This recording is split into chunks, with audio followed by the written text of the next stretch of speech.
It's Celtic v Rangers, Sunday the 3rd of January 2010 at Celtic Park, kick-off 12:30.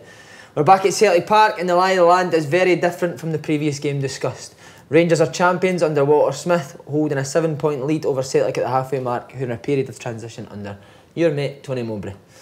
Pre-game, Lee, going into the game now as champions, did Rangers feel like they had a hold over Celtic at the time? Yes, New Year fixture, great fixture historically for the Old Firm games. I think we did feel at that time the momentum was with us, but we knew how hard the game it was going to be with the players they had, and I think these were just hitting a wee bit of form. Who were the players that they had that you would fear? With Scotty, obviously, great record in the Old Firm games. Seemed to always nick goals, important goals, and make them with his movement and his touch. Samaras and Fortuny played up front. Samaras, as you'll know better than me, seemed to be absolutely brilliant or no that good. The enigma. Should we say? Yes. Yeah. Pace, power, good in the air, stature. Just I don't know why he wasn't even better than what he was. I don't know whether it was a mentality thing. He started at Man City, didn't he? Yeah, Samaras. He did. Yeah. So they had players that could win games, but so did we. We were hitting a bit of form, and we knew because of the lead that we had to just go, and a draw we felt would have been enough. Was there weaknesses in that Celtic team that Walter would pinpoint? The Tony Mowbray team. Aye, but I don't want to say no. Oh, area defence. Just defensively. Okay, Scotty, when did you find out you weren't playing in that game? Probably about 11 o'clock-ish. You know, at the pre-match, at the Hilton. We always stayed at the Hilton at that point in time. It came as a huge surprise. Were you pulled aside, or was it just? No, you weren't pulled aside. I don't think I've been as angry as that ever. Did they not pull you aside? No. We just picked the team, and he picked Marco over me, which I wasn't happy about. I was top scorer at the club, again that season. Wasn't playing the best football I could possibly play, but I was still probably, my actual goal record was probably better that year than what it was a year before. I was just scoring goals rather than actually playing as well as probably what I was previous to that. And that was all to do with confidence and belief within, the coaching staff itself. I didn't think they believed in me, and that was proven right by obviously not playing in the biggest game of the season, getting dropped, and it was more or less the beginning of the end for me. And that was your last game? Did that it's not a bad way to go off. Did that play a part in you leaving till getting dropped for that game? Yeah, it did, massively. In terms of that, I mean, Gordon was sniffing around quite a few of us at that point because he'd just taken the Middlesbrough job. He was up watching the game, and he was trying to do deals for, I think it was Barry Robson and Gary Caldwell at that moment. But I got wind that there was possibly a conversation to be had as well with me moving on. So that didn't go down too well with myself, and I just felt like maybe it was time for a change. You can get very emotional in those periods and times and stop thinking about actually the club that you're at and how good it really is. Because you didn't feel valued anymore in terms of what you'd done over that 2.5-year period. Was there a feeling amongst the Rangers boys that wasn't as strong a Celtic squad, that was under Gordon Strachan? Yes, definitely. I think Gordon Strachan had given Celtic the mentality, brought in the players that had a wee bit of a siege mentality, as we spoke about in your game. And we just felt there was a little bit a weakness there. A lot of people. If we were nice before, we were even nicer. Yeah. Did you feel like you could bully them a bit? A little bit, yes. And we knew everything wasn't as rosy as what it seemed in the camp. And I think as long as we didn't get beat that game, we were confident that we would have went on to win the league. How was a Tony Mowbray team talking an Old Firm game compared to a Gordon Strachan one? I don't know. I wasn't listening. I wasn't listening to that one. On the phone to your agent? I was not listening to that one. I was just fuming and just waiting, just hoping that the game was going to still be in the balance so I could come and make a difference. As you do when you're a substitute in such big games, you either want your team winning or you want it to be neck and neck so you can come on and actually make the difference. Tony was a football philosopher. You know, he liked to get the ball down and play, you know, in a certain style, certain way. You know, very, very similar to his, obviously, West Brom days, Hibernian when he first started out. And in games like this, it was blood and thunder a lot of the time. So I think in terms of personnel, you have to pick a certain personnel to win these types of games, and I just didn't feel we had that. So did you not feel as confident going into games like that? I don't think we could. I don't think we could because we're already you know, I can't remember how many points away we were from Rangers, but we were a distance away. We needed to win that to bring them back in. It was a must-win for us at that point because we dropped far too many points up until that point. So, and like Jig touched on, I think you can always get wind of when there's slight unrest. There was quite a lot of players out of contract at the end of that season, interest from outside, players that were getting to a certain age as well, which Celtic were a bit questionable whether or not they wanted to commit further to deals, you know, longer term deals. And so we had all that going on in the background, and then there was also with the coaching staff itself, you know, with a lot of the players, do they actually believe in me? Do they want me here? There was all these questions that weren't getting answered. So there was a lot of unrest in our camp at that point in time. Would Walter look at the Celtic team and mention that Scotty wasn't playing? Who was playing instead of you? Fortuny and Samaras. Yeah, I think he was Mowbray's signing, wasn't he? He was Mowbray's sort of main signing. 3.5 mil, yeah. And he didn't really do it, did he? I don't think it was mentality-wise probably with him other than ability. He had ability. He was a good footballer. I think it just never started well for Marco. I think when you come to a club like Celtic, you need to hit the ground running. You know, you need to score goals. But I think he had a problem trying to dislodge myself and probably Sammy as well. That was a problem for Tony in terms of actually getting him in. You know, he's made this big signing, but if you're scoring goals and playing well, then how do you actually get him in the team? So it was at the start, it was me and one of the other two. It was one of two.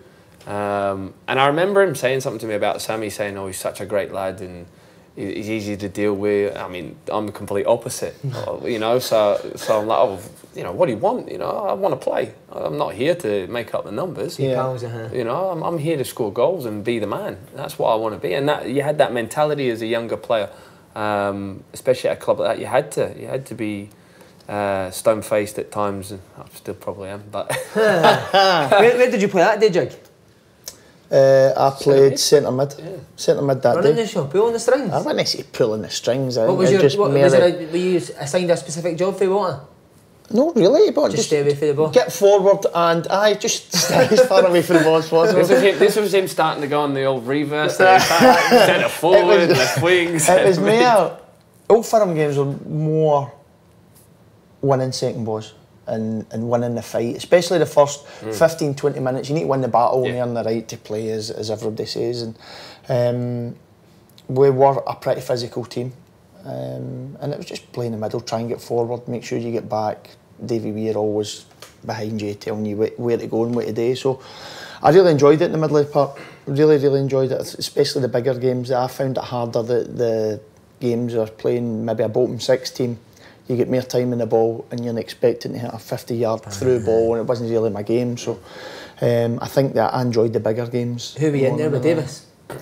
Davis, Stevie Davis. Good to play with. Oh, unbelievable. See, another one that would, even in the Old Firm games, you'd want the ball all the time. Aye, all the time.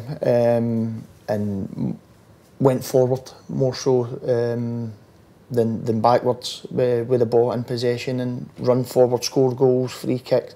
He and still is an unbelievable footballer. Yeah. Okay, Celtic started well. Early goal cut off of Fortuny on McGregor. You think it was a foul? I can't remember. Aye, it was. You think? Aye.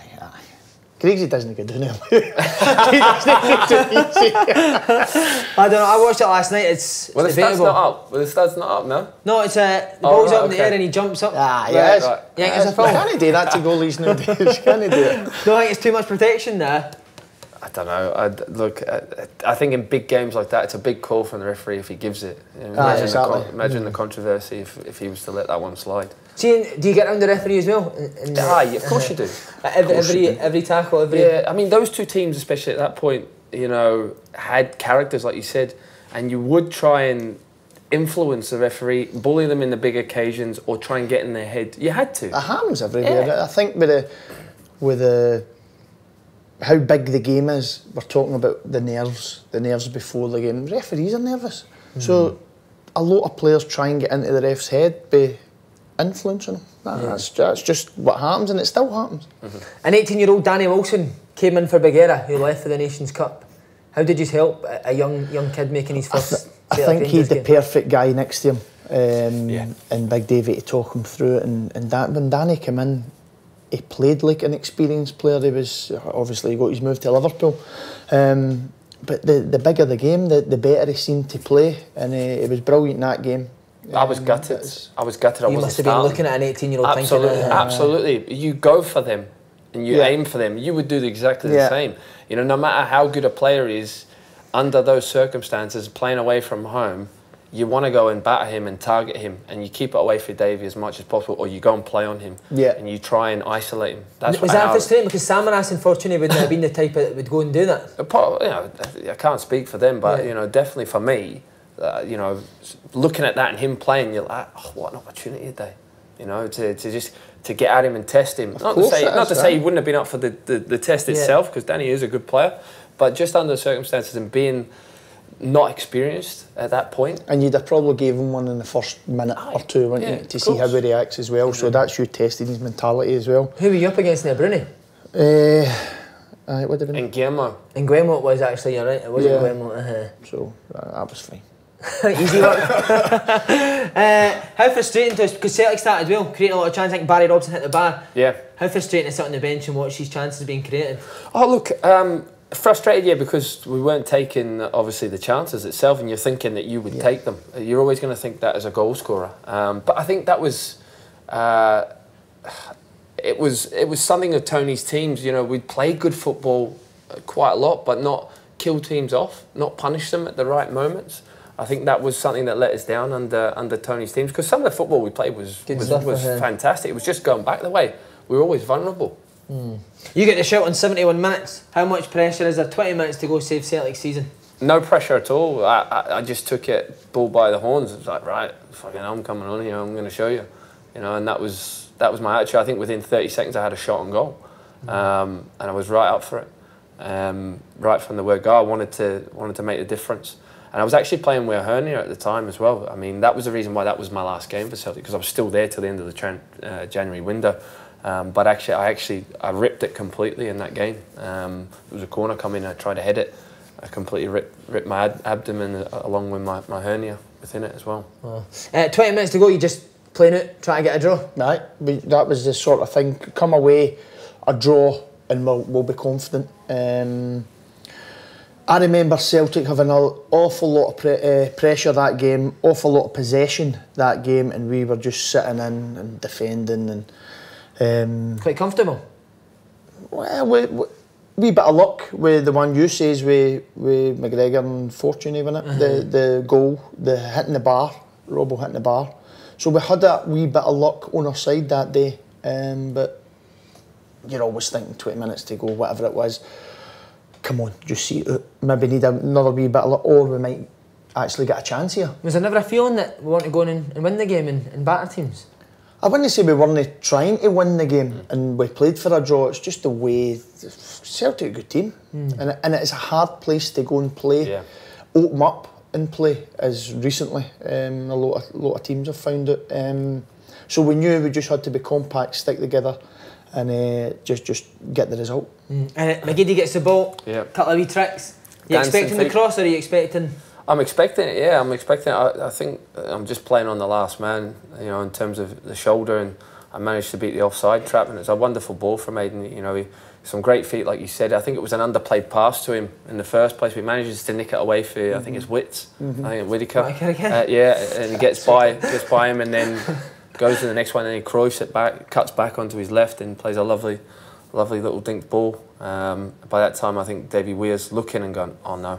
You know, can he get back? Can he get back? You know, someone was playing me sort of playing on the last man on side behind. I could see someone, he was there, and someone else playing me on, and just headed it down, and the rest is history.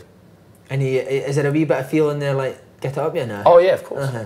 Yeah, I mean, that's what you need, though. That's what you need. That's what you want in all your players. Managers don't mind that, though. Managers want that. Managers, like majority of managers anyway, would think, oh well, that's it's played in my hands. Yeah. You know, that's what you want from your players who aren't, playing from the start. You want them to go and show you that they should be playing. So I don't think, the likes of Tony or anyone else would have a problem with that as a manager. And did your mindset change? Obviously, went for sitting in, need to go for it now. Aye, but no massively, again. It was just maybe a wee bit more, let's get up the pitch and use Big Lafferty, probably a wee bit more. He wins the corner, didn't he? Aye, wins the corner. So we started creeping back in, I think. Yeah. As you said there, you scored and then you sat back a little bit and let us get back into the game. One thing I wanted to ask you, I forgot, why did Walter always sit in the stand at the start of Old Firm game? I don't know. He used to always sit with Durante, didn't he? I don't know. You would need to ask him that yourself. I don't know. Have you seen the clip of him when he's hitting Durante in one of the Old Firm games? But see, as a player, would you not like to have him on the side, or was his big presence that big that it didn't matter where he sat? No, I think he probably felt he got a better look at the game overall, from up above, and obviously Kenny McDowell, Coisty, and sometimes Durante doing hovering about, and Jim Stewart. So that I think there was probably enough on the bench, and he wanted to take himself away from it. I don't think you could underestimate the rest of their coaching staff and the type of characters they had within their squad anyway. Yeah. What would do his piece, I'd imagine, and go up the stairs, and that was it, job done. The corner, you get the corner. Was there a routine that had been worked on in training? Or was it just there had been a few, but at that time it was just get it in the mixer. Steve Davis crossed it. Steve Davis crossed it, and I've got a heady Gary Caldwell. That's right. And at the time I remember just get contact on it, and I've headed it perfectly. Yeah. Across Gaz, and that was it. Just to see it go in the bottom corner was brilliant, especially in the Rangers end. Right in front of there, I was going to say. Rangers end, in front of the fans, and the magnitude of the game, and it was right after Scotty had scored. So you're getting momentum back on your side again, and it's pressure's back on Celtic, the home team, and I think that's probably why I picked that game. That's the biggest goal I've scored in my career, probably. Did that optimise the character of that Walter Smith team? Aye, that you could go behind the Celtic Park. Right after that, right after we scored, the feeling was up. We're thinking we could maybe go and win this game, and somebody's had a chance, and Griggs pulled off. Samaras. Is it Samaras? Griggs pulled off a world-class save that nobody really speaks about. It's all about the goals, and we're going to speak about it, don't worry about that. Are we? We'll go on then. But Scotty, when they score so quick, how much of a hammer blow? Sucker punch. Especially for yourself as well, because you think, I'm going to be the hero here. The hero. You do. Of course you do. You want to be doing that, at the end of the game. Oh, come on, you do think like that. You want to be the difference. You want to be the main man. But not just that though. It was a real huge sucker blow to us because, like I said, we needed to win that game, and you're thinking, God, we've had so many chances, we've worked so hard, we've played well in this game, and still we're not ahead. How are we not ahead? And then, like we touched on there, with Sammy's chance, once that doesn't go in, you're just not scoring. You're not scoring again today. See, just to play against him, how difficult was it to score by McGregor? Yeah, psychologically, he was. It was difficult. You knew you were going to have to, score a very good goal to beat him. He was at his probably peak at that point as well. Such a good goalie for Rangers, and when he wasn't playing, it would give you a massive lift if you seen that he wasn't in the Rangers starting 11 without question. How massive is a top goalie in these games? Well, they save you points throughout the season, but Croce's coming in, knowing the mentality that he had, the influence he had before the game, half time. Huge. He's probably the goalie I've played with throughout my career, the best I've ever seen at penalties. So you knew if it was going to a shootout, he would always save one penalty out the five if it was a shootout in a cup final that you were going to. What I loved most about Griggs is not just his abilities, the mentality that he brought and enhanced in the dressing room. So to have a goalie, all goalies are half daft, aren't they? all of them. So I think he was one of our main players. Would that be one of the best saves you've seen in an Old Firm game? It's got to be, aye. That and probably Gorham's from, is it Van Hooijdonks at Ibrox. Yeah. But Griggs phenomenal talent. And what's your feeling at final whistle, Scotty? League gone? Yeah, pretty much. Head all over the place. I remember Davey Weir, like straight after it, saying, "Why were you not playing?" And my head was lost. I said, "I don't know. I could be gone. I could be gone next week." You know, and Davey was like that. Probably thinking, "Fuck." But you know, so it was just more. It's still an anger with him not actually playing from the start of the game, because when you've scored in the game as well, you think, if I had started this game, we would have won today. You know, and that's just the way I mentally was at that point. I felt like I could be the difference. You know, so it was pretty frustrated after the game. And did you feel that the title was done? We knew we'd still a wee bit today, but momentum was on our side. We knew that some of the Celtic players weren't happy. The fans wouldn't have been happy at being at no winning the game and being that amount of points behind us. So we knew we had to just see out the season, and we were lucky enough to do that because we stayed injury free and suspension free. See, after you score a goal like that, do you get a big well done for Walter after the game? No, very rarely does he pick people out with optimum praise. It is just more so his coaching staff. Well done, oh brilliant, that's great. But Walter's just like, right, we're on to the next one now. I told you, game after's the most important one, and everybody's like, oh, all right. Oh, brilliant. Right, just finally, how big are these Celtic and Rangers in a league campaign? Like, can they change your season completely? Yeah, they can. They can make all the difference, like we touched on in the first one. At key moments of the season, they can be turning points. We almost thought that was going to be the case this year when Rangers win that one before the winter break. Could there really be a huge title challenge on the go? It wasn't to be, but I think, like Jig touched on there, like Walter says, they are massive, but it's what you do before it and what you do after it. We've seen many a time Celtic and Rangers teams win that Old Firm game and then the very next game drop points and it's back to square one again. So it's how you build on that game once you've been successful. Can you build on that momentum? Does anyone beat that feeling, scoring in the Celtic Rangers game? No, it doesn't. No, the magnitude of the game, the pressure, the butterflies before it, and then the relief after it, and you're coming away with a goal and sometimes 3 points, 1 point, whatever it is in the bag. But I would like to see it currently now. If you remember the times where we would kick off, say at 12:30 away at Aberdeen or whatever, and usually be home 3 o'clock, and you're watching the game, having pre-match, and it's that neck and neck and that close. You're thinking, come on, and then Celtic will the team will score, and you're sitting, you're going, oh no, right, we need to go and win the day, and it's that pressure. Sort How many times do you remember warming up, like when the game was at 12:30, and you would just watch the first bits?